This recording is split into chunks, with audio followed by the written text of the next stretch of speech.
Can we be strangers again? Shreejit સાંડિલ્યનું આ પુસ્તક, આનું ટાઇટલ જોયું ને મને મજા પડી. લાઈફમાં આવું થઈ શકે ખરું? જે તમારી સાથે જોડાયેલી વ્યક્તિ છે, જેને જાણો છો, એની સાથે ફરીથી અજાણ્યા બનીને જીવી શકાય ખરું?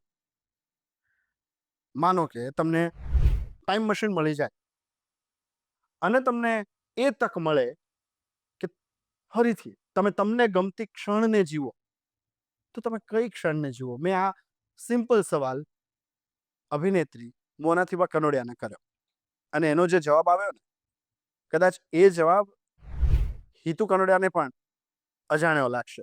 એમના માટે આ જવાબ પહેલી વાર એમને સાંભળવા મળવાનો છે. આ એક સવાલ નહીં, પણ આવું કેટલું કોન્વર્ઝેશન એમની સાથે થયું છે, જેમાં મોનાથીબા એક પરફેક્ટ લાઈફ કેવી રીતે જીવે છે, પરફેક્ટ વાઇફ તરીકે કેવી રીતે જીવે છે, એક પરફેક્ટ મોમ તરીકે તે કેવી રીતે સમય પસાર કરે છે, આ બધા જ પાસાઓ તેમણે આપણી સાથે શેર કર્યા છે. આ ખાલી સાંભળવા માટેનો પોડકાસ્ટ નથી, આ ઘણું શીખવા માટેનો પોડકાસ્ટ છે. આવો સાંભળીએ મોનાથીબા સાથેનું મસ્ત મજાનું conversation, beyond boundaries with Jitu Bandhaniya. Monaji, welcome to beyond boundaries. Thank you so much Jitendrabhai. And બિયોન્ડ બાઉન્ડ્રીઝના બધા જ વ્યુઅર્સને મોનાથીબા કનોડિયાના hello. Monaji, second inning start થઈ ગઈ છે. ફાટીને એમાં તમે કેમ્યો કર્યો, છૂટાછેડા રિલીઝ થઈ, પર્વત રિલીઝ થઈ. એની કોઈ જ વાત નથી કરવી આપણે. મારે વાત કરવી છે મોમ મોનાથીબાની. Okay, very very dear and near topic to me. Yes. Mom Monathiba, માતા બન્યા પછી જીવનમાં બદલાવ શું આવ્યો? આખો 360 ડિગ્રી ચેન્જ. એટલે માતા બન્યા પહેલા તો હું હવામાં ઉડતી હતી. એમ લાગતું હતું કે લાઈફ તો આમ કંઈ નથી, બધું બ્યુટીફુલ, બધું બહુ ઇઝીલી, બહુ ટેકન ફોર ગ્રાન્ટેડ લેતી હતી એવરીથિંગ. પણ મા બન્યા પછી એકચ્યુઅલ હકીકત શું છે ને, એ મને ખબર પડી. એટલે લાઈફની જવાબદારીઓ, સિરિયસનેસ, કંઈ પણ વસ્તુ તમે ટેકન ફોર ગ્રાન્ટેડ ન લઈ શકો. અને સતત એક એઝ અ મધર એક જે ચિંતા હોય તમારા બાળક માટે, તમારા ઘર માટે, તમારા પતિ માટે, તમારા પરિવાર માટે, એ બધી ફિલિંગ્સ આવવા લાગી. અને વેરી સ્ટ્રોંગલી કે મારે આ પણ કરવું છે, આ પણ કરવું છે, અને બધું પ્રોપરલી કરવું છે, બિકોઝ મારો એ નેચર છે પરફેક્શનિસ્ટ. એટલે એમાં હું બહુ જ હેરાન થાઉં છું. But I M trying to manage everything. Trying to manage જે તમે કહ્યું, મને જાણવું છે કઈ રીતે મેનેજ કરો છો? By discipline life. ઓકે. મારા ખ્યાલથી કે ડિસિપ્લિન હોય ને જીવનમાં, તો તમે બધું જ અચીવ કરી શકો. એક ડિસિપ્લિન અને એ ટેલેન્ટ હોવી જોઈએ ટુ મેનેજ એવરીથિંગ. એમાં હોમવર્ક, પ્રી પ્લાનિંગ એ બહુ જ મેટર કરે છે. કે જેમ કે આજે મારે આ શૂટ કરવું હતું, તો એનું મેં પ્લાનિંગ ગઈકાલથી કર્યું હતું કે રાજવીની એક્ઝામ્સ છે, અમારે એક સોશિયલી ગેધરિંગ હતું લાસ્ટ ઇવનિંગ, તો હું કેટલા વાગે સૂઈશ, કેટલા વાગે ઉઠીશ, એને કેવી રીતે મારે શું કરીને જવાનું છે, મારે એને સ્કૂલ પિકઅપ કરવાનો છે, એ બધું જ પ્લાનિંગ હોય.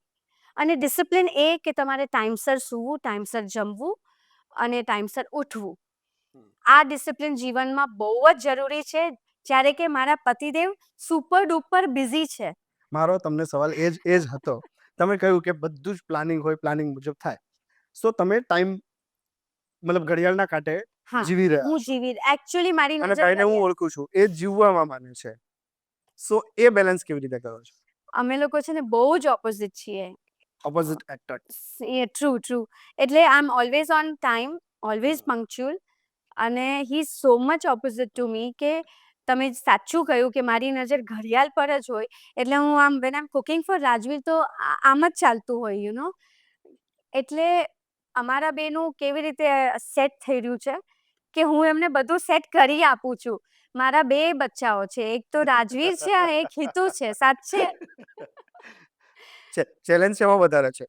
હિતુને સંભાળવામાં. It's easy to feed Rajveer, to take care of Rajveer, but it is super duper difficult to take care of Hitu. Because I tell you, એમ કહો છો તમે? એમને કહું છું, મોઢે જ કહું છું કે બહુ ડિફિકલ્ટ માણસ છો તમે, અને બહુ અઘરી વ્યક્તિ છે, અને બહુ મારા માટે ચેલેન્જિંગ છે એમને સંભાળવા.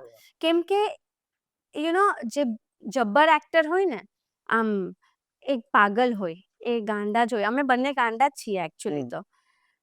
એટલે એ છે ને હંમેશા એમાં જે પિક્ચરનું એ શૂટિંગ કરતા હોય ને એ ઝોનમાં હોય છે. ઓકે. અને એ ઝોનમાં એ ઘરે પણ એ થોડું હેંગઓવર રહે છે. જે એક્ટર્સ કહેતા હોય ને કે અમે ખંખેરીને આવીએ છીએ, તો આઈ ડોન્ટ નો એ સાચું ખોટું આઈ ડોન્ટ નો, બટ અમારા કેસમાં એવું થાય છે કે એનું છાંટ રહે છે when you come back home. જ્યારે સેટ પર તમે હોય, હમ. રિસન્ટલી અત્યારે તમારી સેકન્ડ ઇનિંગ સ્ટાર્ટ તમે કરી દીધી છે, હા. કટ બોલાયા પછી Yes. કટ સુધી મોનાથીબા એક્ટ્રેસ છે, કટ બોલાયા પછી મોનાથીબા વાઇફ પણ છે, મોમ પણ છે, તો ત્યારે કેવી તમે કઈ સિચ્યુએશનમાં હો છો, કયા ઝોનમાં હો છો? સી વિથ મી હું તરત જ સ્વિચ ઓફ થઈ શકું છું, બટ વિથ હિતુ આમ સ્વિચ ઓફ થઈ જશે તરત જ, but somewhere back in his mind A character રહે છે એમનામાં. એ કેરેક્ટર જીવવું જોઈએ સતત સાથે. એ એમની પેટર્ન છે, મારી પેટર્ન એ નથી. એમની પેટર્ન છે સતત. અત્યારે સપોઝ એ વર્ષનું શૂટિંગ કરી રહ્યા છે, તો અથર્વ એમનામાં છે. હી ઇઝ ફીલિંગ કે મારી back story, he is feeling that.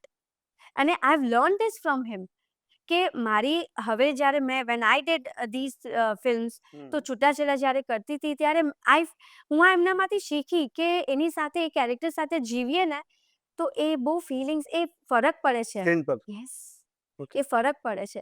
But because I am a mother ને મારે રાજવીનું ધ્યાન રાખવાનું છે, because I am a wife, I am a daughter in law, હું વહુ છું, Right. પત્ની છું અને હું માં છું, એટલે હું એમના જેટલું નથી કરી શકતી અને હું એ કરતી પણ નથી. હું ઘરે આવીને it's only wife, mamma or daughter in law. But એ બિકોઝ એ કરી શકે છે, બિકોઝ એમને એ બધું લિબર્ટી છે, યુ નો. રાઈટ. સ્ત્રી અને પુરુષમાં એ ફરક છે અને એ રહેવાનો જ, અને દેટ ઇઝ ઓકે. સ્ત્રી છે ને સુપર પાવર સાથે જન્મી છે, એ બહુ બધી વસ્તુઓ એક સાથે કરી શકે છે જે પુરુષ નથી કરી શકતા. રાઈટ. પણ મને એવું કહો કે તો તમે કહ્યું કે સુપર પાવર સાથે હોય, યસ, છતાં તમારી સામે ચેલેન્જીસ તો રહેતી જ હશે. એક ઘરની વહુ તરીકે, યસ. માતા તરીકે અને એક્ટ્રેસ તરીકે કઈ ટોપ 3 ચેલેન્જીસ તમે ફેસ કરો છો? મારું જે મને જે બધું પરફેક્ટ જોઈએ છે ને, એમાં હું બહુ જ હેરાન થાઉં છું કે મારે રાજવીરનું પણ પ્રોપરલી મેનેજ કરવું છે. એટ ધ સેમ ટાઈમ હેતુની હેલ્થનું મારે ધ્યાન રાખવાનું છે, બિકોઝ વેન હી શૂટિંગ એ એમની હેલ્થને બેક સીટ આપે છે. એ બિલકુલ ધ્યાન નથી રાખતા પોતાનું. એટલે મને એમ થાય કે since I am in his life, તો એટલે જ મેં કીધું કે મારે 2 બાળકો છે અને મારે મારું કામ પણ, I love my work, I love acting, it's my passion. અને અત્યારે જે હું આ ફેઝ એન્જોય કરી રહી છું ને, you don't know, I have no words to express that. તો એ પણ મને શિદ્દતથી અને પરફેક્શન સાથે કરવું છે. તો ત્રણેયને બેલેન્સ કરવામાં સમય જે હું ડિસ્ટ્રીબ્યુટ કરું છું ને, એ મારા માટે ચેલેન્જિંગ છે. તમે એવું કહ્યું કે 2 બાળકો છે. મોટા બાળકની વાત ભૂલી જઈએ, પર્ટિક્યુલર નાના બાળકની વાત કરવી છે મારે. પેરેન્ટિંગ માટે તમે કોઈ ફિલોસોફીને ફોલો કરો છો ખરા? ફિલોસોફીને ફોલો એકચ્યુઅલી છે ને, હું દરેક વસ્તુ મારા એક્સપિરિયન્સથી શીખી છું. દરેક બાળક અલગ છે અને દરેક પેરેન્ટ અલગ છે અને દરેક પેરેન્ટની ઘરની સિચ્યુએશન અલગ છે. True. એટલે બાળકને સમજવું પડે, એનું બિહેવિયર આમ કેમ છે એ ઘરના વાતાવરણ ઉપર ડિપેન્ડ કરે છે. મા બાપના એકબીજાના બિહેવિયર ઉપર પણ ડિપેન્ડ કરે છે કે પતિ પત્નીના ઝઘડા થતા હોય કે આર્ગ્યુમેન્ટ્સ થતા હોય, તો એની અસર બાળક પર પડે જ છે. નોર્મલ ડિસ્કશનમાં પણ એવું કંઈક એવો વર્ડ આવી જાય ને, એ પણ બાળક નેગેટિવ વર્ડ ડેફિનેટલી પહેલા પિકઅપ કરે છે. અને હું થોડી પોઝેસિવ અને ઓવર પ્રોટેક્ટિવ મધર છું, એટલે મારું રાજવીર માટે મારી એ માન્યતા હતી કે Hitu is so busy, why I did not work for 9 years. 9 વર્ષ મેં ના કામ કર્યું, because I wanted to be with Rajveer. Hitu એટલા બિઝી હતા, હું પણ જો કામ સ્ટાર્ટ કરી દેત તો રાજવીરના જે આ વર્ષો છે એ પાછા ક્યારેય આવવાના નથી. અને જે માં કે બાપ, વધારે માં, એ મારું માનવું છે કે જે માં પોતે ઉછેર કરે ને અને જે પાયો બાંધે ને, એ બહુ જ અલગ હોય. લાઈફ ટાઈમ માટે ટકતો યસ હોય છે. યસ મેં એનો પાયો બાંધ્યો છે. અત્યારે he is one of the top student in his class અને બધી રીતે પારંગત છે. મતલબ તમે એનું જનરલ નોલેજ, એનું વાંચન, આજે મોબાઈલના જમાનામાં અત્યારે એને કોઈ પૂછો કે તારું ફેવરેટ કાર્ટૂન કેરેક્ટર કયું, તો બિચારો કે કેમ કે એ ટીવી જોતો નથી, એનું સ્ક્રીન ટાઈમ એટલે અમારી જે ગુજરાતી ફિલ્મો જોવે છે એ એનું સ્ક્રીન ટાઈમ છે. બાકી જે એજ્યુકેશનલ વિડીયોઝ જે સ્કૂલમાંથી બતાવે, જે અમને હોમવર્કમાં આવે, એ બધું એનું screen time. But otherwise he doesn't know much about TV. No, તમે કહ્યું કે સ્ક્રીન ટાઈમ રાજવીરનો બહુ જ ઓછો છે. મને અત્યારે જે ઓવરઓલ એક્સપિરિયન્સ છે, અથવા તો હું સાંભળતો હોઉં છું, જાણતો હોઉં છું, મોટાભાગની મધરની કમ્પ્લેન આ હોય છે કે યાર મોબાઈલ મૂકતો જ નથી. હા, તો તમારો એ સ્ક્રીન ટાઈમ, મતલબ રાજવીરમાં એવી શું વસ્તુ તમે કરી કે સ્ક્રીન ટાઈમ જ ના રહ્યો? બહુ જ મહેનત કરી. એટલી બધી મહેનત કરી કે ઘરમાં બધા મને પાગલ કહેતા હતા. એ 1.5 વર્ષનો થયો ત્યારથી મેં બુક વાંચવાની શરૂ કરી. ત્યારે બેબી બુક્સ, બધી ઉંમર પ્રમાણે હવે તો બુક્સ આવે છે. એકચ્યુઅલી હું મોડી પડી.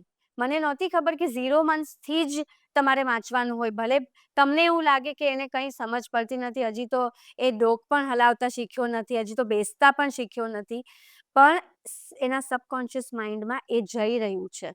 કે એવું કહેવાય છે કે તમે જ્યારે પ્રેગ્નન્ટ હો ત્યારે તમે સારું સાંભળો, ગર્ભ સંસ્કારના ક્લાસીસ કરો, તમે ભગવદ્ ગીતા સાંભળો, વાંચો, because it is going inside his mind subconsciously. તો હું મોડી પડી, પણ જાગ્યા ત્યારથી સવાર. એટલે 1.5 વર્ષનો થયો ત્યારથી પિક્ચર બુક્સ, અને પછી ખાલી પિક્ચર એમ કે આ એ એપલ નહીં, એપલ વિશે ઘણું બધું આજુબાજુનું બોલું. ઓકે. કે આ કહાવત છે, ઇટ ઇઝ અ સેઇંગ કે an apple keeps the doctor away. એમ કરતા 5 વર્ષ સુધી I was reading a book. એ જમવા ટાઈમે પણ I was reading a book, so that એ જલ્દી જમી લે સાંભળવાના ચક્કરમાં. અધરવાઇઝ આજના બાળકને જમાડવું એ કોઈ પણ મા માટે ટાસ્ક છે, બહુ જ મુશ્કેલ છે. જૂના જમાનામાં હવે મને બધી સમજ પડે છે કે ચંદા મામાની વાર્તાઓ કહેતા કે જો ચંદા મામા આવ્યા પછી આમ થયું. કેમ કે એ ટાઈમે એ સમયે એવી વાર્તાઓ કહેતા કે બાળકે સાંભળતા ખાઈ લે. હવે આપણી પાસે બુક્સની સુવિધાઓ છે, પુસ્તકો એટલા બધા જાતના બધા અવેલેબલ છે, તો વાય નોટ બુક્સની હેલ્પ લઈએ. એમ કરતા મેં 5 વર્ષ સુધી સતત વાંચન કર્યું, અને એ દરેક ટોપિક ઉપર, પછી એ માઇથોલોજી હોય, એ નેચર હોય, એનિમલ્સ હોય, બર્ડ્સ હોય, કે પછી ફેક્ટ બુક્સ હોય, કોઈ પણ વિષય પર હું વાંચતા એને એટલો બધો ઇન્ટરેસ્ટ પડી ગયો કે હવે એ 9.5 વર્ષનો છે અને હજી પણ એ જમી નથી શકતો બુક્સ વગર. હવે એ કુટેવ કહો કે જે પણ કહો, પણ એને બુક જોઈએ. એટલે અમે બહાર જઈએ ને તો પણ મારા પર્સમાં એની બુક્સ તો હોય જ. પણ એના માટે મહેનત કરવી પડે છે બહુ જ. અને due respect to all the mothers જે જોબ કરતા મમાઝ છે, જેની પાસે સમય નથી, તો એ એના જે બી એની બાળકની પાસે હોય, નાની હોય એ લોકોની, કે પછી નાની યા દાદી હોય, એ લોકો ભલે ને ગુજરાતી ભાષામાં વાંચે, ઇંગ્લિશ, હા, તો કોઈ પણ ભાષામાં તમે બુક્સ વાંચો ને બાળકને મજા જ આવવાની છે. પણ ફ્લેટ રીડિંગ નહીં. બાળકને છે ને થોડું એક્ટિંગ ગમે, આમ થોડું ઇન્ટરેસ્ટિંગ બનાવીને વાંચવું પડે. તમે ફ્લેટ રીડિંગ કરો ને તો એને ના મજા આવે, પછી એ કે મારે બુકમાં નથી મજા. તો તમે સબ્જેક્ટ આઈડેન્ટિફાઈ કેવી રીતે કર્યા કે રાજવીરને આ સબ્જેક્ટની બુક ગમશે, આ સબ્જેક્ટની બુક એને એ વધારે ઇન્ટરેસ્ટથી સાંભળી રહ્યો છે? એમાં છે ને મારી એક્ટિંગ સ્કિલ્સ કામમાં આવી. મને જે એને સંભળાવવું હતું ને એ બુક્સ જ મેં શરૂ કરી. ઓકે. હા, કે અને એમાં મને ખબર પડે ને કે આમાં એને બહુ મજા નથી આવતી, તેમાં હું ઓર એક્ટિંગ કરું. એન્ડ ધેન આવું થયું. અરે બાપરે, આવું બધું કરીને એટલે તો મને ગાંડી કહેતા. એને કનેક્ટ કર્યો હતા. એને કનેક્ટ કરવા, એટલે મને જોવે, પછી બુક્સના ચિત્રોને જોવે, પછી એ મને જોવે. એમ કરતા એને ઇન્ટરેસ્ટ પેદા કરાવ્યો મેં. મને જે એને શીખવાડવું હતું, મેં એને બધી જ આપણી સંસ્કૃતિ કેટલી રિચ છે એ બધાથી એને પરિચય કરાવ્યો, આપણા ઇતિહાસથી એને પરિચય કરાવ્યો. મેં કુકિંગની બુક્સ બી વાંચી છે, મેં મીઠાઈઓની બુક્સ, બ્રોશર આવે ને ઇન્દુબેન ખાખરાવાલા, આપણે ક્યાંક જઈએ ને હેમ્પર આપ્યું હોય તો એ હેમ્પરમાં એ બુક હોય, તો એ પણ અમે મીઠાઈની બુક્સ બી વાંચી છે, અમે ફરસાણની બુક્સ બી વાંચી છે. અચ્છા, હવે તો એને એ બી ઇન્ટરેસ્ટ, તો પછી આ મીઠાઈ કેવી રીતે બને, તો એ પણ એને જાણવું હોય કે કેવી રીતે બને, આની ખેતી કેવી રીતે થાય, એટલે અમે કાંઈ પણ વાંચી શકીએ. એને શીખવવા માટે તમે આ બધું જ કર્યું. મને એ જાણવામાં ઇન્ટરેસ્ટ છે, તમે આ ક્યાંથી શીખ્યા? એ મને ખબર જ નથી. એ મને ખબર જ નથી કે હું કેવી રીતે શીખી. બટ મને છે ને, હિતુએ મને એક વાત કીધી હતી, because Hitu is very much into reading. અત્યારે એમની પાસે સમય નથી, પણ વચ્ચે વચ્ચે જ્યારે એક સમય હતો કે એમને જ્યારે જ્યારે સમય હોય ને, તો એ એટલું બધું બુક્સને ઇમ્પોર્ટન્સ આપતા કે કલાકોના કલાકો એ બુકમાં હોય. એની ટ્રાવેલિંગમાં, ટ્રેન ટ્રાવેલિંગ હોય, ફ્લાઇટ ટ્રાવેલિંગ હોય, એમની પાસે બુક હોય ને હોય જ. અને હું જરાય વાંચનમાં નહોતી, ઝીરો વાંચન. એક્ઝેક્ટલી, મને એ જ સવાલ પૂછવાનો હતો કે હિતુભાઈ વાંચતા હતા, રાજવીરને તમે વાંચતો કર્યો, એક્ટ્રેસ મોનાથી પણ વાંચતા હતા? ના, જરાય નહીં. અને એ મારી ભૂલ હતી. અને મારા મમ્મી પપ્પાએ મને આદત નાખી જ નહોતી, કેમ કે મારા મમ્મી પપ્પા એમાં એમની પણ ભૂલ નથી. એ બિચારા સૌરાષ્ટ્રના પેરેન્ટ્સ, મારા મમ્મી જામનગરના, મારા પપ્પા એમનું પોતાનું વાંચન સખત, મારા પપ્પા બાબુભાઈ થીબાનું વાંચન જબ્બર. પણ એમને એ સમજ નહોતી કે હું મારા બાળકોમાં નાખું હોય, કેમ કે એ કમાવામાં પડ્યા હતા. મારા મમ્મી બિચારા સિમ્પલ લેડી, દેશી લેડી, જે બહુ ભણેલા નથી. એમને અમારામાં આ સંસ્કાર, ડિસિપ્લિન કોના તરફથી આવ્યું? મારા મમ્મીના તરફથી. મેં એમને એમની ડિસિપ્લિન લાઈફ જીવતા જોયા. આજની ઘડી સુધી શી લિવ્સ ધેટ લાઈફ. મારા મમ્મી પપ્પાનું ડિસિપ્લિન એટલે ટ્રેન આમ જ જાય તો આમ જ જાય, પછી એ રાઈટ ટર્ન બી ના લે, લેફ્ટ ટર્ન બી ના લે, એ જેમ જાય એમ જ જાય. એ હદ સુધીનું ડિસિપ્લિન છે, તો એ અનનોઇંગલી જીન્સમાં આવી જ જાય. એ તમે આગળ યસ. ફોરવર્ડ કરો છો. પણ મેં જે હેતુમાં એ વાંચન, એ જે બુદ્ધિ વિકસે છે ને, એ જે સરસ્વતી માં જ્યારે એમના જીભ ઉપર બેસે છે ને, વેન હી સ્ટાર્ટ સ્પીકિંગ, એ મેં ફીલ કર્યું જ્યારે મારી એમની સાથે ફ્રેન્ડશિપ થઈ. પછી એ ફ્રેન્ડશિપ પ્રેમમાં ટ્રાન્સફર થઈ. એટલે ત્યારે મને સમજાયું કે વાંચન કેટલું જરૂરી છે. એટલે મેં વિચાર્યું કે જે મને નથી મળ્યું એ હું મારા બાળકને આપું, અને એના માટે મેં ઘણી બધી વસ્તુઓનું સેક્રિફાઈસ કર્યું છે. એક એક્ઝામ્પલ આપું, મેં ટીવીનું સેક્રિફાઈસ કર્યું છે, મેં ફિલ્મો જોવાનું સેક્રિફાઈસ કર્યું છે. મારા ફોનમાં નેટફ્લિક્સ છે ને હોટસ્ટાર છે, કોઈ પણ એપ નથી. હું ટીવીની દુનિયા શું છે અત્યારની ઘડી સુધી મને ખબર નથી. કોઈ એમ કે આ બહુ જ સરસ ફિલ્મ આવી છે, તો હું થિયેટરમાં જઈને જોઉં. પણ હું ફોનમાં મને મજા જ નથી આવતી, બીકોઝ એ બહુ જ disturbance. When you are a mother, તો ઘરમાં બાળક આવે, આ આવે, તમારો સ્ટાફ કંઈક લઈને આવે, કે કંઈ પણ ડિસ્ટ્રેક્શન્સ થાય. પણ હજી સુધી હું ઘરમાં, there is no TV in my life. Okay, તમે શું માનો છો કે બેસ્ટ મોમ માટે કઈ કઈ ક્વોલિટીઝ હોવી જોઈએ? કારણ કે તમે જે કહી ને આખી દુનિયા જુદી જ કીધી. તમે તમારી દુનિયા રાજવીરને બનાવી દીધી, યસ. તમે તમારી દુનિયા મારા તમારા ઘરને બનાવી લીધું, રાઈટ? એ આમ ટફ હોય છે. યસ. તો બેસ્ટ મોમ માટે કઈ કઈ વસ્તુઓ જરૂરી છે? સી, બેસ્ટ મોમ કોઈને અહીંયા જજ કરવા બેઠું નથી, અને I don't consider my self as a best mom. પણ મારું એવું માનવું છે કે જો ફાઇનાન્શિયલી તમારું ઓકે હોય, ફાઇન હોય, તમે ઘરે રહી શકતા હો ને, તો પ્લીઝ શરૂઆતના 5-10 વર્ષ તમારા બાળકને આપો.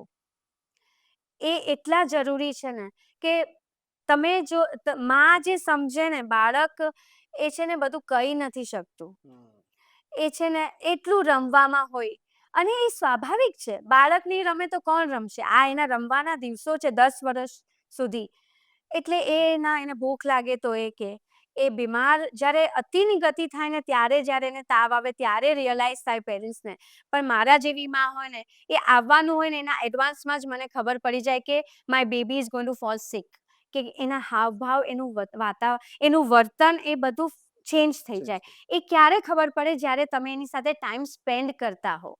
પણ જો, એટલે હું due respect to all the mothers, એટલે હું ઘણી, હા, સિચ્યુએશન જુદી હોય, પણ મારા કિસ્સામાં મારે જરૂરી નહોતું કે બહાર જઈને મારે કમાવું પડશે, પૈસા લાવીશ તો મારું ઘર ચાલશે, એવું નહોતું. એટલે આઈ વોઝ ફોર્ચ્યુનેટ, મને બ્લેસિંગ્સ, ભગવાનના આશીર્વાદ કે હું મારા દીકરા સાથે આ બધો સમય સ્પેન્ડ કરી શકી. એટલે I am very thankful to God and my husband. Parenting એ એક જવાબદારી છે, right? Yes, a big responsibility. તો એ એકલા હાથે ઉઠાવી શકાય કે તમે અને હિતુજી બંને શેર કરતા હતા? અમે બંને શેર કરતા હતા. આટલા વ્યસ્ત હોવા છતાં જે થોડોક ટાઈમ મળે ને વચ્ચે, સપોઝ અચાનક શૂટિંગ કેન્સલ થઈ જાય, ફિલ્મ લાઇનમાં તો એવું થાય, અચાનક તમને રાતે ફોન આવે કે tomorrow you are not shooting. તો એ જે અચાનક વાળો ટાઈમ હોય ને, જે મળે ને, એ ક્વોન્ટિટી નથી, પણ અમારે એ જે ક્વોલિટી ટાઈમ રાજવીરને આપે ને, એ અદ્ભુત.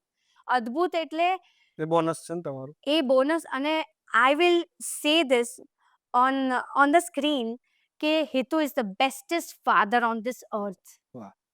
એ જે રાજવીરને સમય જેટલો આપે છે, એ જે ક્વોલિટી ટાઈમ આપે છે ને, એમાં જે એ રમતા રમતા નોલેજ આપે, એ જે અમુક વસ્તુ શીખવાડી દે, અને હું એમને કહું કે મારાથી આ થતું નથી, આ હવે તમારી જવાબદારી. અને એ શું કરે છે, રાજવીર અને હિતુનો બોન્ડ એટલો જબ્બર છે કે તમે રાજવીરને પૂછશો ને કે ડુ યુ લાઈક મમ્મા મોર ઓર પાપા મોર, તો અત્યારે થોડો સમજદાર થયો તો ડિપ્લોમેટિક જવાબ આપશે, પણ આજથી 2 વર્ષ પહેલા એનો જવાબ એમ હતો કે આઈ લાઈક પાપા મોર. વાહ. ઓકે. પણ એ બાળકનું અટેચમેન્ટ એટલું હોય છે પણ ખરું એમને. મેં હિતુભાઈ સાથેના પોડકાસ્ટમાં પણ કહ્યું હતું, એઝ અ બિગ બી એમણે મને એ સલાહ આપી હતી કે જીતુભાઈ, જેટલું જીવાય એટલું તમારા બાળક સાથે જીવી લેજો, એ સમય પાછો નહીં આવે. અને મેં મિસ કર્યો છે સમય. સો અત્યારે તમને સાંભળી રહ્યો છું ત્યારે મને નવાઈ લાગે છે કે ઇફ વી વોન્ટ, થઈ શકે, જીવી શકાય. Yes. પણ એક બાપ, ઘટના એવી હોય છે ને કે બાપ તરીકે બહુ બધી જવાબદારીઓ હોય છે, એટલે એને દોડવાનું બહુ હોય છે, આફ્ટર ઓલ બાળક માટે. યસ. હિતુભાઈ ધારે તો કદાચ ઘણી વખત એવું થાય કે ના, એ સમય ન આપી શકે. બહુ સારી વસ્તુ છે, જ્યારે મળે છે ત્યારે ક્વોલિટી ટાઈમ આપી દે છે. યસ. કે એટલે એ કેમ કે જો પિતા નહીં કમાય તો જે બાળકની ડિમાન્ડ્સ છે, આજના બાળકની, જે મારા સમયમાં તો અમે લોકો ચૂપ રહેતા હતા કે અમુક બહુ જ ઈચ્છાઓ હોય, નહોતા કહેતા, કહી નતા શકતા. કહી નહોતા શકતા કે મને આ જોઈએ છે, મારી આ ઈચ્છાઓ છે, મારી આ ખ્વાહિશ છે. પણ આજના બાળકો એટલા ડિમાન્ડિંગ છે કે બહુ જ એમને મોટી મોટી વસ્તુઓ જોઈએ છે, જે મોંઘી વસ્તુઓ. તો એ પૂરું કોણ પાડે? એ જો પિતા સરસ કમાતા હોય તો જ પાડે ને. તો નો, કોઈ પ્રોબ્લેમ જ નથી જો પિતા સમય ન આપી શકે. મારું આજ પણ હેતુને કે છે એ જ છે કે કામ આપણી પહેલી પ્રાયોરિટી છે. અમારા બર્થડેઝ હોય, અમારી એનિવર્સરી હોય, કોઈ પણ તહેવાર હોય, એ નથી હોતા. અને નો કમ્પ્લેન્ટ્સ, મારા તરફથી નો કમ્પ્લેન્ટ્સ. મારા તરફથી એ જ છે, તુમ આગે બઢો, મેં તુમ્હારે પીછે હું. વાહ. આ સમય ક્યારેય પાછો નહીં આવે. ભગવાનના આશીર્વાદ કે તમારા પાસે આટલું કામ છે, આટલું માન સન્માન શાન છે. રાઈટ. અગેન એક રાજવીરને લઈને તમને એક સવાલ પૂછવો હતો. રાજવીરને શું બનાવવા માંગો છો? મારી ઈચ્છા એવી છે કે રાજવીર ડોક્ટર કે આઈએસ ઓફિસર કે એવું કંઈક બને, પણ હું મારા વિચારો એના ઉપર થોપવા નથી માંગતી. ડિરેક્શન આપી શકીએ, પછી તો એની ઈચ્છા.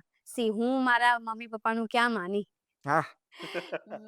હું બહુ રિબેલિયસ થઈ ગઈ હતી. My father never wanted me to become N actress, but મેં બળવો પોકાર્યો ને હું બની. તો એવી રીતે રાજવીર પણ કંઈક કરી શકે છે, અને I M open about it. હું પ્રિપેર છું કે રાજવીર કંઈક મને કહી શકે છે કે મારે આ બનવું છે, એવો કંઈક બોમ્બ ફોડી શકે છે, કંઈક પણ કરી શકે છે. પણ મારું એ માનવું છે કે જો હું એને આ તરફ વાળીશ તો કદાચ એ વળી જશે. મારા માટે વેન આઈ વોઝ સ્ટડિંગ, મારા પેરેન્ટ્સે મને દિશા નહોતી આપી. હું ભણતી હતી જેમ બધા બાળક ભણે. મને એમ નહોતું કહેવામાં આવ્યું કે આ લાઈન લઈશ ને તો આના આ ફાયદા છે, જીવન કદાચ બેટર થશે. એટલે અત્યારે બધા જ રાજવીરને કે થર્ડ જનરેશન એક્ટર જ બનશે, બિકોઝ એ બહુ જ ડ્રામા છે એનામાં, બહુ નાટકીય છે, સખત નાટકીય છે. એટલે નાટકીય નંબર 1 છે. અત્યારે જ એને ખબર પડે છે કોની પાસે શું કહેવાથી, શું કરવાથી મારું કામ બનશે. ટેગ લાગેલો છે, કનોડિયા. યસ. એ ભયંકર કનોડિયા જ છે. હા, એટલે બહુ ડ્રામેબાજ. another name for A Rajveer મોટા ડ્રામેબાજ કોને કહેવાય? હિતુભાઈને કે રાજવીરને? Rajveer છે. ઓકે. હા. Hetu is a real man. Yeah. તમે હમણાં કહ્યું કે તમે રિબેલિયસ થઈને ફિલ્મ ઇન્ડસ્ટ્રીમાં આવ્યા. હમ. એ ઓલમોસ્ટ બધાને ખબર છે. મને એ જાણવું છે કે જો તમે એક્ટ્રેસ ન હોત તો? તો હું ફેશન ડિઝાઇનર હોત. Okay. I was very clear. If no acting, તો I am so much મને ત્યારે જ એટલું ફેશન ડિઝાઇનિંગનું નોલેજ હતું. અને હું ત્યારે તો ગૂગલ એટલું બધું પોપ્યુલર નહોતું જેટલું અત્યારે છે. ગૂગલ હતું બટ એટલું બધું પોપ્યુલર નહોતું કે you search everything and Used to નહોતા લોકો એના. યુઝ ટુ નહોતા. તો ત્યારે પણ કેમ કે પપ્પા is in the film line, Industry. એટલે બહુ ડિઝાઇનર્સ સાથે કોન્ટેક્ટ હતો.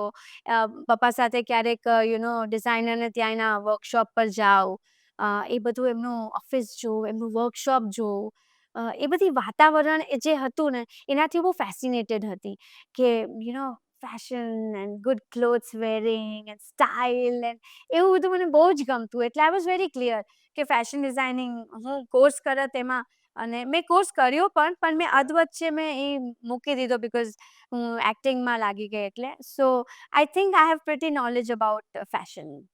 બિઝનેસ માઇન્ડ છો તમે? મતલબ બિઝનેસ એના એંગલથી વિચારો ખરા કે ના એક્ટિંગ ગમે છે એટલે એક્ટિંગને જ કરિયર તરીકે ના, માનો? હું જરાય બિઝનેસ માઇન્ડ નથી. હું છે ને બહુ જ દિલથી વિચારનાર વ્યક્તિ છું. I don't use my mind હું એ જ વસ્તુ કરું જે મારું દિલ કહે. એટલે બિઝનેસ એ વ્યક્તિ ના કરી શકે ને પ્રોફિટ ના કરી શકે કેમ કે હું બધું દિલનું સાંભળું છું, દિમાગનું નહીં.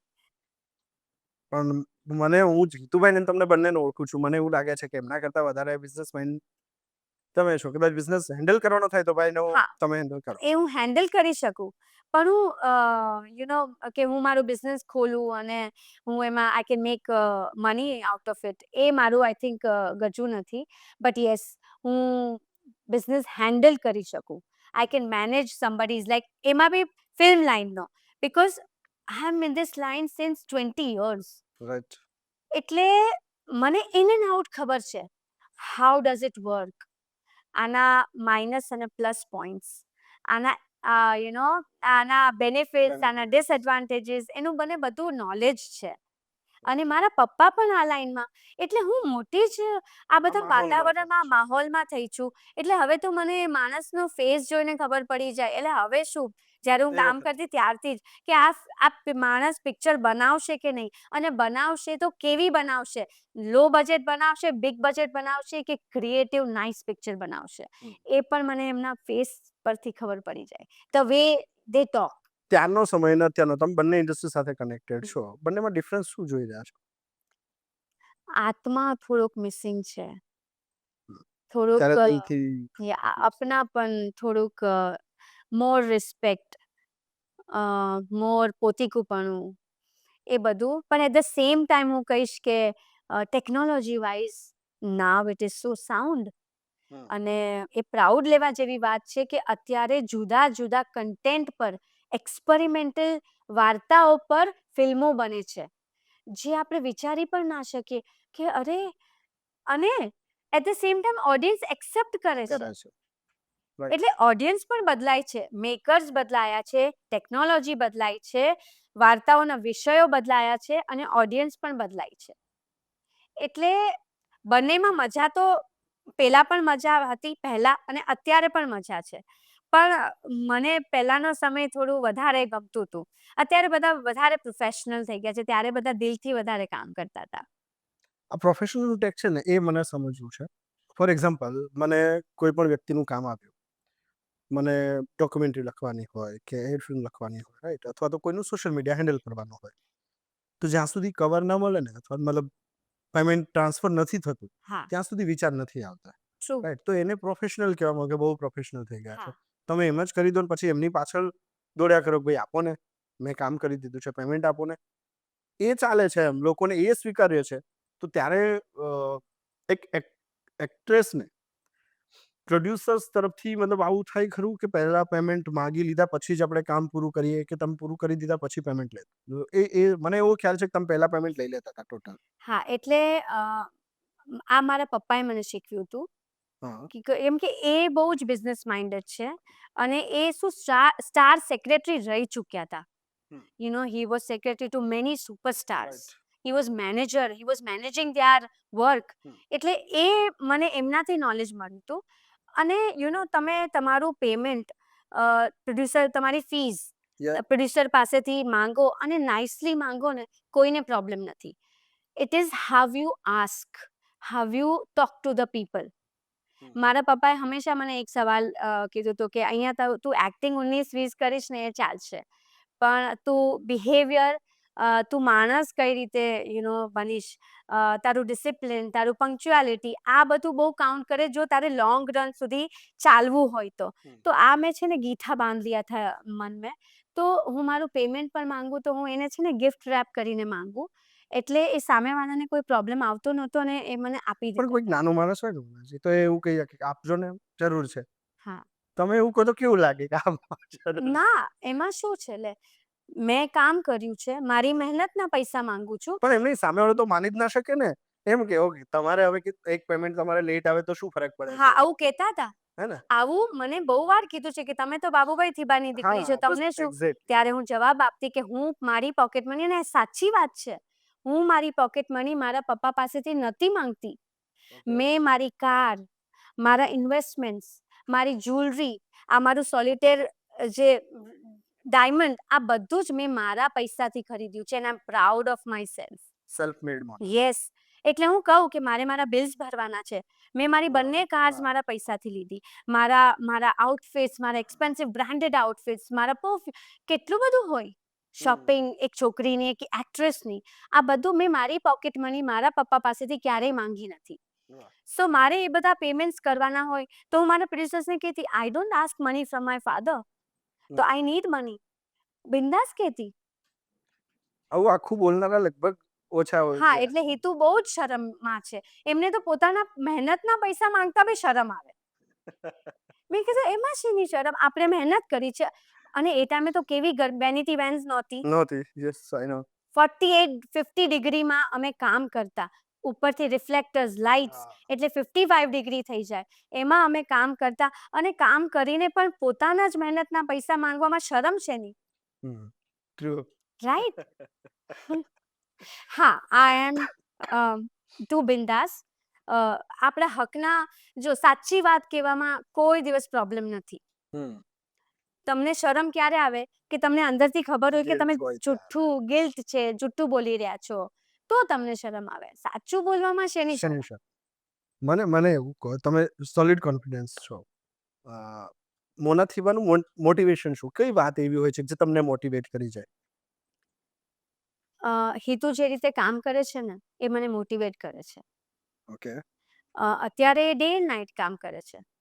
અત્યારે એટલે છેલ્લા 10 વર્ષથી તો મારા લગ્નને 10 વર્ષ થયા, અને 10 વર્ષથી હું જોઈ રહી છું કે as a politician, as an actor, એ બંને બેલેન્સ કરે છે, અને એ ડે નાઇટ કામ, એમની નાઇટ શિફ્ટ હોય, સવારે આવે.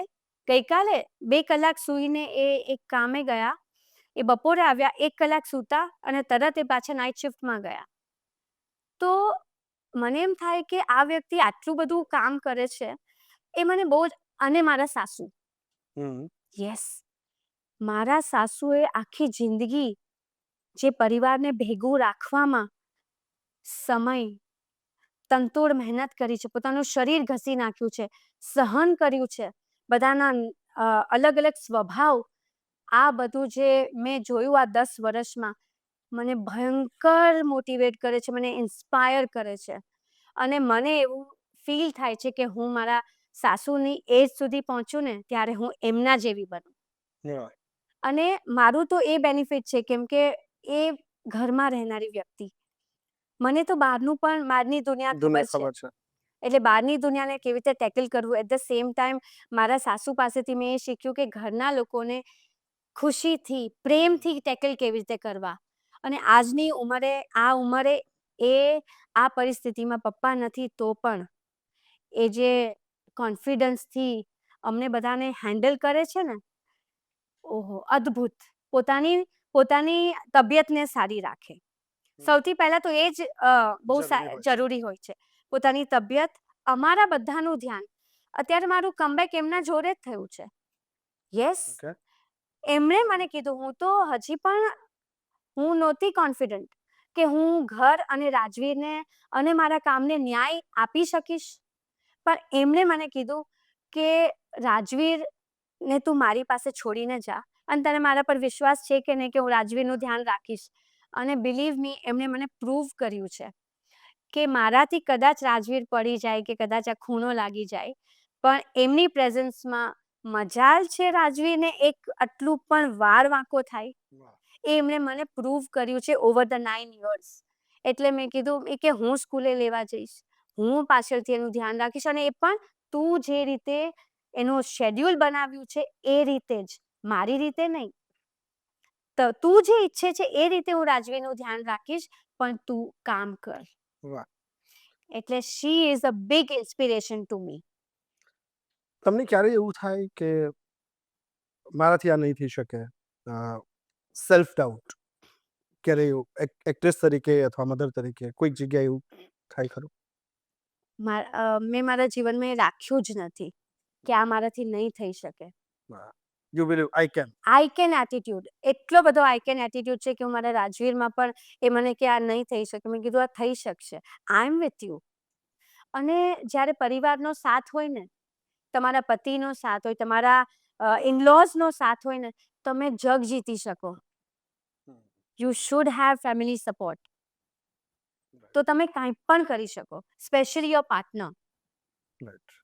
તો એ મતલબ આઈ કેન વાળી વસ્તુ કઈ એજથી તમારામાં છે?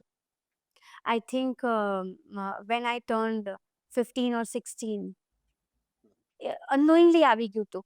મે બી મારા પપ્પા આ ટાઈપના છે. અચ્છા. Yes, my father is a very strong-headed man, self-made man.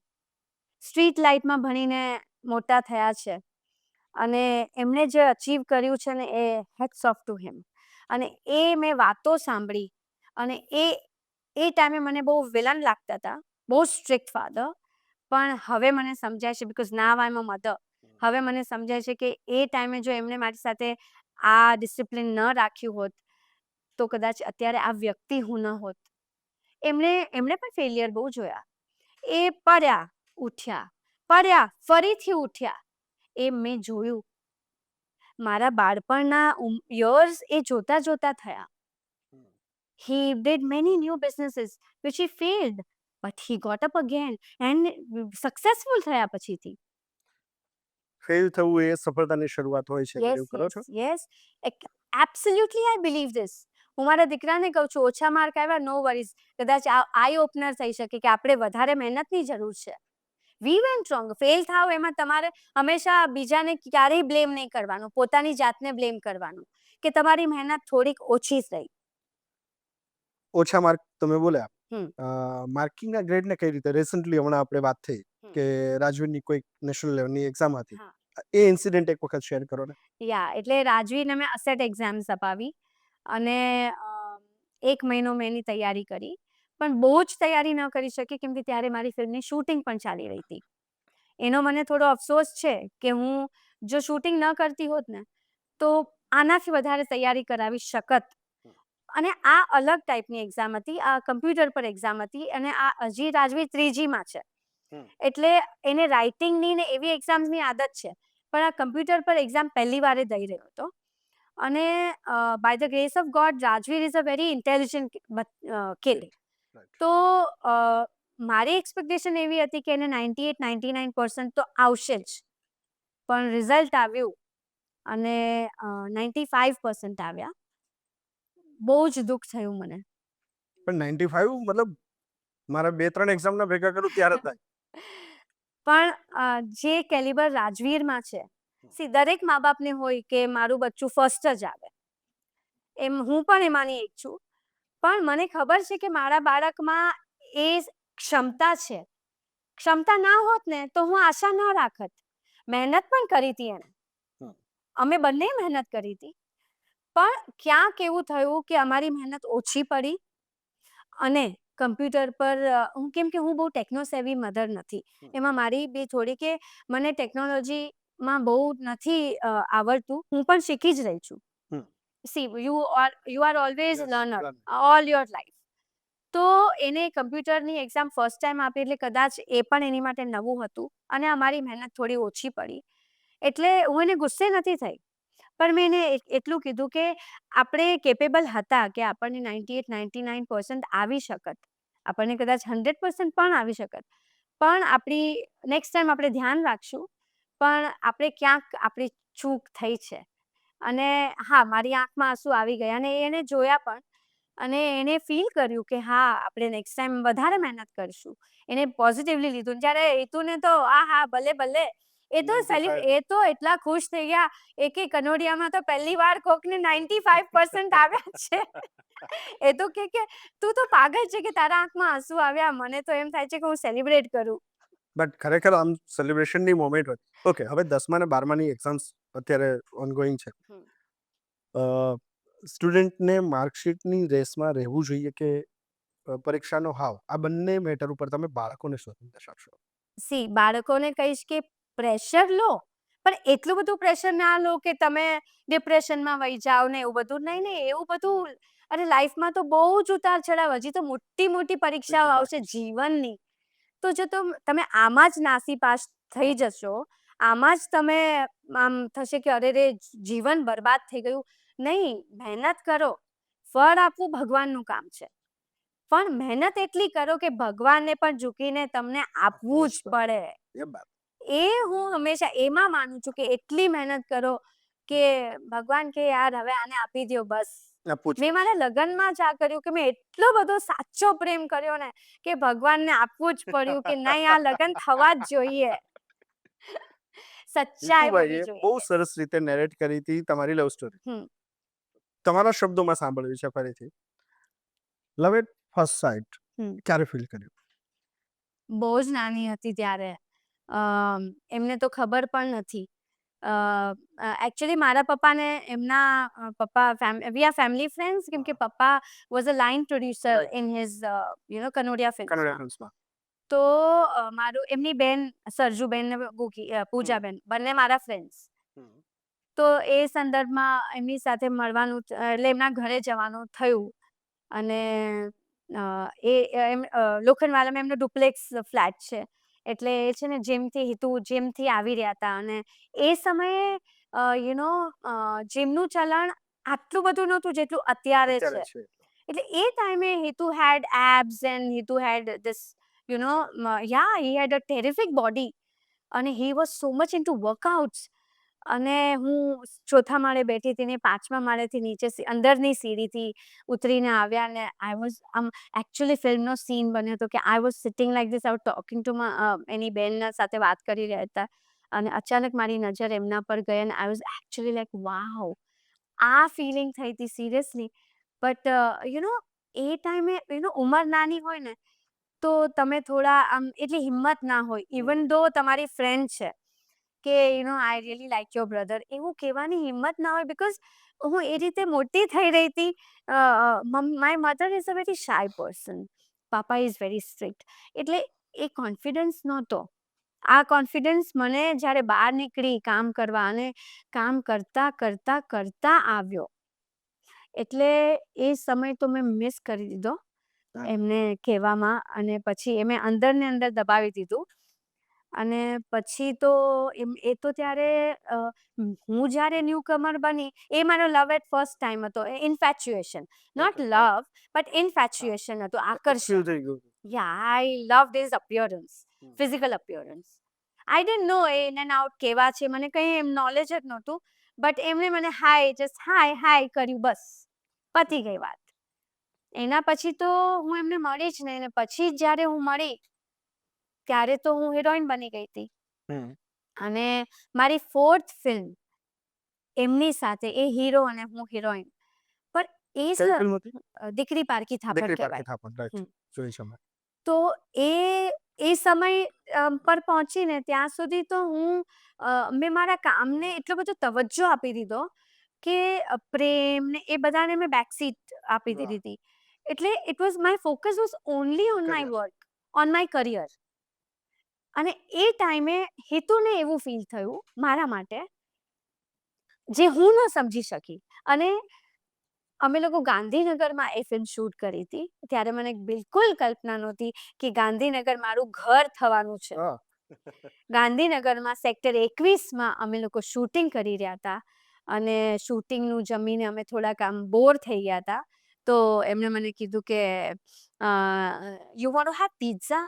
તો I said yes, let's go and have pizza. તો મને કીધું ચલો આમ ડિનર માટે. તો અર્લી ડિનર બધાને ખબર હતી કે ત્યારથી હું અર્લી ડિનર લઉં છું બાય 6 or 7. તો 7 વાગે અમે લોકો પેકઅપ થયું અને વી વેન્ટ ફોર પિઝા. તો બસ મેં પિઝા ખાધું કે યુલ હેવ આઈસ્ક્રીમ. મેં આઈસ્ક્રીમ ખાધું અને સવારે 7 વાગ્યાની શિફ્ટ હતી. તો મારો રૂલ હતો કે 7 વાગ્યાનું શિફ્ટ હોય તો 5 વાગે ઉઠવાનું હોય એક્ટ્રેસે અને રાત્રે ટાઈમ પર સૂઈ જવાનું. એટલે મેં કીધું ઓકે તો લેટ્સ ગો. બસ પતી ગયું. હવે મતલબ જ્યારે when we started going around, તું મને કહે છે તું કેટલી ડફર હતી, તું સમજી નહીં ઇટ વોઝ અ ડેટ. મેં કીધું મને નહીં ખબર પડી કેમ કે એ પહેલા હું આજ સુધી ડેટ પર ગઈ નહોતી. તો કે ઇટ વોઝ અ ડેટ, હું તને ડેટ પર લઈ ગયો તો તું તો ખાઓ પીઓ ખિસકો. એ કે આ તે ખાધું પીધું નીકળ નીકળી પડી. હા, એ કે આવું કંઈ હોય, તારું ફોકસ ઓનલી ખાવા પર હતું આમ મેં કીધું મને તો એમ જ હતું કે આપણે ખાવા જ આવ્યા છીએ. એટલે આવું થયું. But then Transmedia Awards plays a very important role in our love life. Okay. Then Janmo Janam film plays a very important role. એટલે અવોર્ડ ફંક્શન્સમાં અમારી ત્યાં સુધી જોડી એઝ અ ડાન્સિંગ જોડી તરીકે ફેમસ થઈ ગઈ હતી. એટલે અવોર્ડ ફંક્શન હોય એટલે Mona Hitu going to dance. Right. Yes. એટલે એના રિહર્સલ્સ, એમાં સાથે રહેવાનું, 20 પિક્ચરો એઝ અ હીરો હિરોઈન કરી અને આટલી રોમેન્ટિક ફિલ્મો કરી અને એમ કરતાં કરતાં એવું ફીલ થવા માંડ્યું કે હી ઇઝ ધ વન જે બહુ જ ગમી ગયા. મતલબ અપિયરન્સ નહીં, હી એઝ અ હ્યુમન. Hmm. હું ત્યાં સુધી બહુ જ એક્સ્ટ્રોવર્ટ બની ગઈ હતી અને એ ઇન્ટ્રોવર્ટ. એ એટલા શરમાળ, હું એટલું જ બોલું, એ ના બોલે. એ કોનો પકડી લે સેટ પર ને હું બધાની સાથે હોઉં, બધાની સાથે જમું, એ કોનામાં જમે. ત્યારે મને બહુ એરોગન્ટ લાગ્યા. મને એવું થયું કે ઘમંડ તો જુઓ કનોડિયા છે, આહાહા આટલો ઈગો કે સાઈડમાં જઈને જમે છે અને અમે બધા જ સાથે જમીએ. પણ પછી જ્યારે હું એમને સમજી ત્યારે ફીલ થયું કે એ એમનો સ્વભાવ છે કે એ બધાય સાથે ઇઝીલી જેલ નથી થઈ શકતા. It tax time. ટાઈમ લે છે. એટલે એ મારી ભૂલ હતી. એટલે એના માટે મેં સોરી બી કીધું કે સોરી મેં તમને બહુ મિસઅન્ડરસ્ટેન્ડ કર્યા. એટલે આવી રીતે સ્લોલી ને એમનો પછી જે એક મેસેજ આવ્યો ને મોબાઈલમાં, કિલ્ડ ઇટ. સિરિયસલી એ નાઇટ શિફ્ટમાં વી વર શૂટિંગ ફોર જન્મો જન્મ અને મારી સોંગ હતું જેમાં હીરો વોઝ નોટ રિક્વાયર્ડ અને આઈ વોઝ શૂટિંગ સમવેર અને he was at the hotel room અને I received a message saying I missed my heart beat. ના. એ એક સેન્ટેન્સમાં શું કહ્યું તું? કહી દો ને. આઈ મિસ્ડ માય હાર્ટ બીટ. એમણે મને મેસેજ કર્યો. આ લાઈન લખેલી, આઈ મિસ્ડ માય હાર્ટ બીટ. એટલે એકચ્યુઅલી મારી તો ત્યાં હાર્ટબીટ મિસ થઈ ગઈ. હું જસ્ટ એ જ સમજો કે ના, એ મેસેજ આવ્યો ઓકે. અને પછી તો મને એમ થતું હતું કે આ જલ્દી પેકઅપ થાય ને હું હોટેલ જાઉં. એટલે એ મેસેજ અને એક વન મોર ઇન્સિડન્ટ. તો પણ તમને ખબર છે અમે આઈ લવ યુ એકબીજાને ત્યારે કીધું હા, એ પણ નહીં. કહ્યું મને. એમનું એવું માનવું છે કે શબ્દોની શું જરૂર. ના. કોઈ પણ રિલેશનશિપમાં શબ્દોની જરૂર ન જ પડવી જોઈએ. આંખોમાં ખબર પડવી જ જોઈએ. You have to feel other person. વાહ. તો હું મારા ઘરે મારી બિલ્ડિંગમાં my flat is on 4th floor. તો હું લિફ્ટમાં જઈ રહી હતી I got a call on my mobile અને હું જલ્દીથી નીકળી કે કદાચ લિફ્ટ બંધ થઈ જશે તો નેટવર્કમાં નહીં હોય તો ફોન મિસ થઈ જશે અને કેમ કે હિતુનો ફોન હતો. હું બહાર નીકળીને એ મને કહે છે કે I am at my sister's place and I am standing at the balcony અને આઈ એમ મિસિંગ યુ. એટલે આઈ એમ મિસિંગ યુ કેમ કે હું ભયંકર એમને મિસ કરતી હતી. પેલું ટ્રેન વાળું તમને કીધું હશે હિતુએ. હા, એના પછીનું છે આ કે હું ભયંકર મિસ કરતી હતી અને એમનો ફોન આવ્યો એટલે હું તો બહાર નીકળીને ત્યારે મેં કહી જ દીધું yes I am also missing you. અને પછી અમારી ટ્રાન્સમીડિયા અવોર્ડ્સની રિહર્સલ્સ હતી ને પછી રેસ્ટ ઇઝ હિસ્ટ્રી. અને જન્મોજન્મની એમાં સ્ક્રીન પર પણ દેખાય છે કે તમે બંને એકબીજા સાથે ઘણા કનેક્ટ છો. ડૂબ પ્રેમમાં છો. આટલું સરસ કામ કરી રહ્યા હોય, સરસ મજાની લાઈફ જઈ રહી હોય, એમાં ક્યારેક ટીકા થઈ જાય તો કેવી રીતે હેન્ડલ કરો? હા, see criticism, trolling, negative comments, it's okay. જ્યાં પોઝિટિવિટી છે ત્યાં નેગેટિવિટી છે, અને એ તમારે પોઝિટિવ રીતે જ લેવાનું હોય. પણ એ તોડી ના નાખે, એમ દુઃખ ના થાય? થાય, થોડું થાય, ઓનેસ્ટલી થાય, થોડી વાર થાય, પણ પછી છે ને હું એવી છું કે હું મારી જાતને કહું કે જો એ વસ્તુ મને એવું લાગે ને કે મારે ચેન્જ કરવી જોઈએ, સામેવાળાને આવું ફીલ થાય છે તો હું કોશિશ કરું ચેન્જ કરવાની, પણ મને એમ થાય ને કે આ મારી લાઈફ છે, મને આ યોગ્ય લાગે છે, કેમ કે એ વ્યક્તિ મારી સિચ્યુએશનમાં નથી ને. યસ. એમને શું ખબર મારી લાઈફ સાથે, મારી લાઈફમાં અંદર શું થઈ રહ્યું છે. સો આઈ ઇગ્નોર. પછી મને અફેક્ટ ન થવા દઉં, થોડી વાર માટે થાય, બટ મને છે ને એ હવે આવડી ગયું છે. રાત ગઈ બાત ગઈ. કોઈ પણ દિવસ એ નેગેટિવિટીનું વજન લઈને જીવનમાં નહીં રહેવા. ઇગ્નોરાય નમઃ, આ બેસ્ટ વસ્તુ છે. યસ. એક વખત એક લાઈન લખાઈ હતી કે એક ક્ષણ કૃષ્ણ બનવાનું મન થાય છે, અને એ વિચારે ક્ષણ બિચારી ગભરાય છે.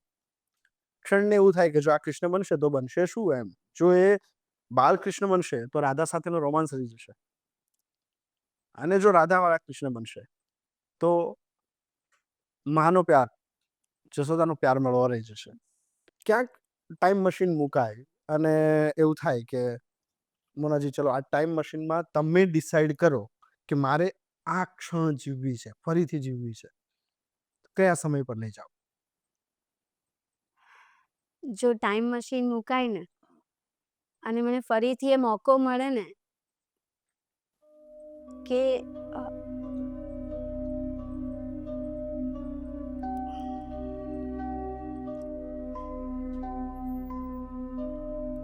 પાણી દો બેટા. સોરી અરે ઇટ્સ ઓકે.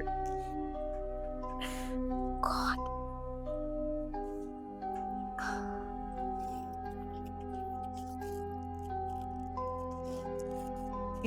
મિસ કરેલો કેટલો સમય હશે, અથવા તો કેવો સમય હશે કે આંખ આજે ભીની થઈ છે?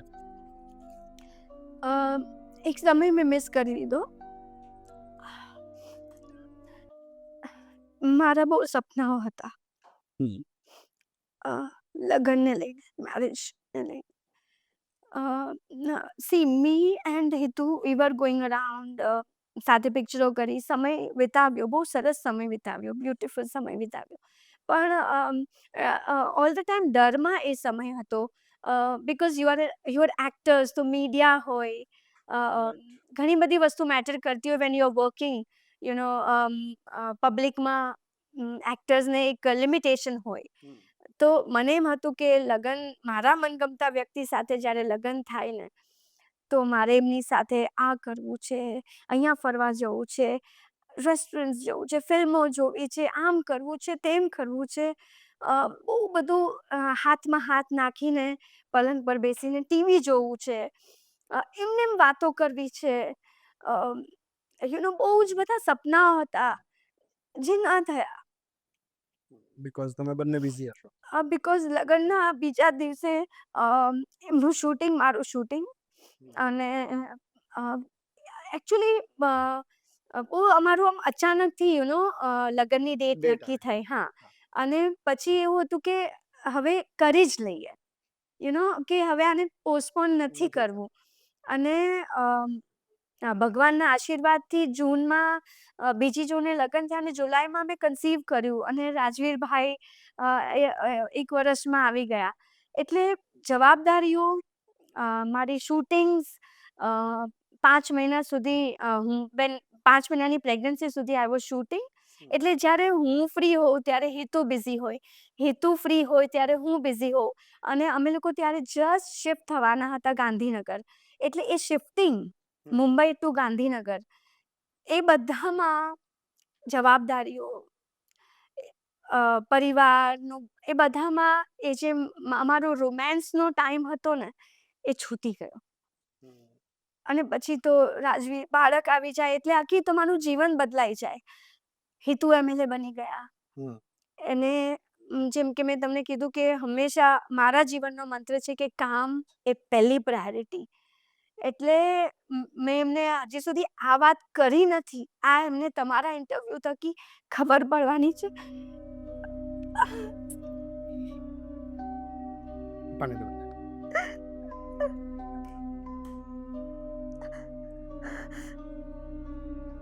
મોનાજી,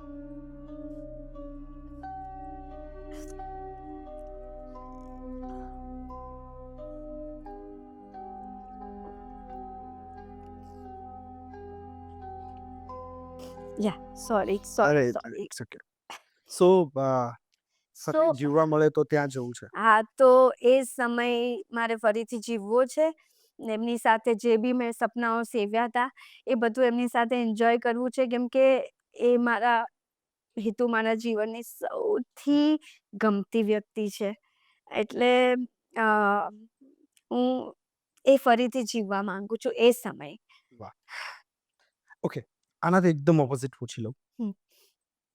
કંઈક ડિલીટ કરવાની પરમિશન ઉપરવાળો આપે તો જીવનની હાર્ડ ડિસ્કમાંથી કઈ ઘટના ડિલીટ કરી દેશો? ડિલીટ કરવાનું હોય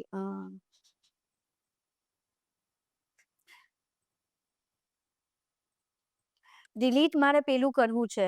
ડિલીટ તો નહીં પણ ચેન્જ, કે મારામાં અક્કલ આવી જ્યારે અમે પિઝા ખાવા ગયા અને હું એ સમજી શકી હોત કે એ મને હા કે એ મને ગમાડી રહ્યા છે ને હું સમજી શકી હોત તો અત્યારે રાજવીર 15 વર્ષ 20 વર્ષનો થઈ ગયો હોત.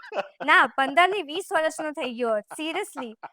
હું વિઝ્યુઅલાઇઝ કરી રહ્યો છું એ ઘટના હા. કે તમે ખાવામાં છો ને અને તમને જોવામાં હા આવશે. હા હા એકચ્યુઅલી એવું જ હતું. એટલે એ મારે કાશ હું એ મારામાં અક્કલ આવી હોત. સિરિયસલી.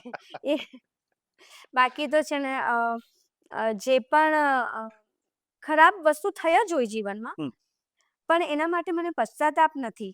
I don't regret. કેમ કે એ સમય મને યોગ્ય લાગ્યો છે. રાઈટ. અને જ્યારે તમે જ ડિસિઝન લીધું હોય ને તો then you have to bear it. You can't blame others. True. Right? એટલે હું એક જ મંત્રમાં માનું છું કે ભગવાનની બસ આ ઈચ્છા હશે. ભગવાનની આ ઈચ્છા હતી. અત્યારે મારી આ ક્ષણ છૂટી ગઈ, કદાચ ભગવાનની આ જ ઈચ્છા હતી. રાઈટ. એટલે હું એને પોઝિટિવ રીતે રહું છું. પણ આ તો તમે સવાલ પૂછો કે હું એકચ્યુઅલી એ સમયમાં ચાલી ગઈ કે મને ફરીથી એ બધું માણવા મળે, એ બધું કરવા મળે તો કેટલી મજા પડી જાય. અત્યારે તો રાજવીર એટલો પોઝેસિવ થઈ ગયો છે કે હાથ પણ નથી પકડવા દેતો. અમને બેને બેસીને વાત પણ કરવા નથી દેતો. એ સ્કૂલે જાય ત્યારે તો અમે અમારી બધી બિઝનેસની હોય કે અમારી જે પણ પર્સનલ વાતો હોય ને એ ત્યારે કરીએ. એ એટલો બધો કે મમ્મા પપ્પા આમ બાજુમાં આમ ખભાથી ખભો અડી જાય તો પ્રોબ્લેમ. વાહ. તો એ રાજવીરનો પ્રેમ છે તમારા બંને માટેનો. ઓકે, એક શબ્દમાં તમારે કહેવું હોય રાજવીર માટે તો શું કહેશો? કેટલા બધા વર્ડ્સ છે પણ એક શબ્દ તમે મને કહ્યું. ભગવાનની ભેટ છે મને, સોગાદ. ભગવાનની એવી બ્યુટીફુલ ગિફ્ટ જેના માટે હું કોટી પ્રણામ કરું ભગવાનને કે આવું મને અદ્ભુત બાળક આપ્યું કે જે બિહેવિયર, જે ઇન્ટેલિજન્સ, સંસ્કાર, વાત કરવામાં બ્યુટીફુલ બાળક. મતલબ સર્વગુણ સંપન્ન કહીએ ને એવું છે મારું બાળક. દરેક માને પોતાનું બાળક એવું જ લાગે, પણ જ્યારે તમે એને મળો ને, ડીપ કન્વર્ઝેશન તમે જ્યારે એની સાથે કરશો ને ત્યારે તમને સમજાશે. કેમ કે અમુક એવા લોકો એની સાથે મળ્યા અને વાતો કરી અને એ લોકોએ મને આવીને કીધું કે આ તો મેજિકલ ચાઇલ્ડ છે. આ તો તમે લોકોએ શું ક્રિએટ કર્યું છે? કે આ તમને બંનેને ખબર છે? તમને કયું અને કેવું બાળક ભગવાને આપ્યું છે. અને ઘણીવાર હું ક્રેપ કરતી હોઉં ને, બહુ હેરાન કરે છે આ બહુ મને સવાલો, એના સવાલોથી હું પરેશાન છું. અને છે ને હું હિતુ જેટલી ભયંકર લર્નેડ, નોલેજેબલ, ક્રિએટિવ નથી, અને મને એને ખોટા જવાબ આપવાના હોય એટલે એના સવાલને હું કહું, જો મને આ ખબર પડતી નથી, પપ્પા આવે ને તો તું એમને પૂછશે. તો હું બહુ કંટાળી જાઉં ને ત્યારે હિતુ મને એમ જ કહે, અત્યારે આ સમય માણી લે, એ જ્યારે 13 થશે ને, 13-14 વર્ષનો, પછી એના દોસ્તોમાં પડી જશે, એ ભણવામાં બિઝી થઈ જશે, એની દુનિયામાં બિઝી થઈ જશે, પછી તું એની પાછળ હઈશ. અત્યારે એ તારી પાછળ છે ને, બસ આ જ વાતને યાદ કરી અને હું એને અત્યારે આમ રાખું છું. એક જ વર્ડમાં નરેશ સર માટે કંઈ કહેવું હોય તો? ઓ માય ગોડ, ભગવાન. હા. મહેશ બાપા? પ્રેમની મૂર્તિ. બાબુભાઈ થીવા? સમર્પણ. તમારા મમ્મી? મારી દુનિયા. રતનબા? ઇન્સ્પિરેશન. હિતુભાઈ? મારો પ્રેમ, જે ભયંકર ક્રિએટિવ અને સુપર ટેલેન્ટેડ છે. મોના થીવા? પરફેક્શનિસ્ટ. વાહ. ઓકે, મને એક જે હમણાં તમે વાત કરી, મારો પ્રેમ હિતુભાઈ માટે બોલ્યા, તમારા મતે ખરેખર પ્રેમ એટલે શું? મારી માટે પ્રેમ એટલે અન્ડરસ્ટેન્ડિંગ, મેચ્યોરિટી, એકબીજાને સમજવાની એ હદ સુધીની ક્ષમતા હોવી જોઈએ કે શબ્દોની જરૂર ન પડવી જોઈએ. અને સોરી, આઈ લવ યુ, તમે પેલા દિવસે આમ કર્યું હતું, તે આમ કર્યું હતું, બ્લેમ ગેમ. કમ્પ્લેન્સ, આ બધાનો અવકાશ જ ન હોવો જોઈએ. રાત ગઈ બાત ગઈ. અમારું રિલેશનશિપ જો બ્યુટીફુલ ચાલતું હોય ને તો અમે એક જ પોલિસીમાં માનીએ છીએ. અમારા ભયંકર ઝઘડા થાય છે હજી પણ. એટલે એવું થાય, એક ક્ષણે તો મને એવું થાય કે આમની સાથે તો હવે હું મહિનો વાત નહીં કરું, એમનું ફેસ પણ નહીં જોઉં, આવું મને એક ક્ષણે થાય. અને ધમાધમી થાય. પણ અમે જ્યારે રાત્રે સૂઈ જઈએ ને અને હું જ્યારે સવારે ઉઠું ને, ભૂલી જવા. રાત ગઈ બાત ગઈ, આ એક જ પોલિસી છે. જો તમને તમારું રિલેશનશિપ સરસ આગળ વધારવું હોય સારી રીતે, કંઈ કે ભગવાન તમને નથી કરવા આવવાના કે તમારું રિલેશનશિપ બ્યુટીફુલ બનાવે. You have to work towards it. તમારે જ એના ઉપર કામ કરવાનું છે. જો તમારે એને આગળ સરસ રીતે વધારવું હોય તો, તમને ઇન્ટરેસ્ટ હોય તો. અને ઝઘડા કયા રિલેશનશિપમાં નથી થતા? અત્યારે મારા ને રાજવીરમાં જ કેટલા ઝઘડા થાય, મારા ને મારા મમ્મીમાં કેટલા થતા. તો દરેક રિલેશનશિપમાં ડિફરન્સ ઓફ ઓપિનિયન તો આવવાના જ છે, કેમ કે બે અલગ વ્યક્તિ છે, બે અલગ વિચારો છે. સો માફ કરતા શીખવું જોઈએ. જે માફ કરે ને, એ સાચા કહાવત છે ને, જે માફ કરે મહાન, એ એકચ્યુઅલી જો તમે તમારી લાઈફમાં ઇમ્પ્લિમેન્ટ કરો ને, ઈગો નહીં રાખો બસ. ઓ માય ગોડ, રિલેશનશિપમાં જે દિવસે ઈગો આવે ને, હું સોરી નહીં કહું. હું શું કામ સામેથી વાત કરું? અમે તો છે ને સોરી ના કહીએ, નેક્સ્ટ ડે અમે નોર્મલ કન્વર્ઝેશન સ્ટાર્ટ કરી દઈએ. હું એમને આવો અમારો એક મગ છે, એ ગરમ પાણીનો આપું એટલે એ સમજી જાય કે પતી ગયું, માફી, ચલો સોરી વોરી બધું કોઈ એકબીજાને કે ને, ઈગો વીગો કંઈ નહીં, કશું નહીં. પહેલ જરૂરી હોય છે. ગમે તેટલા મોટા ઝઘડા હોય પણ બેમાંથી કોઈ એકે પહેલ કરવી જરૂરી છે. પહેલ કરો એટલે બસ. ઘણી વાર હું કરી દઉં, ઘણી વાર એ કરી દે. છેલ્લો સવાલ, ડ્રીમ રોલ બાકી? હા, બાકી. શું છે?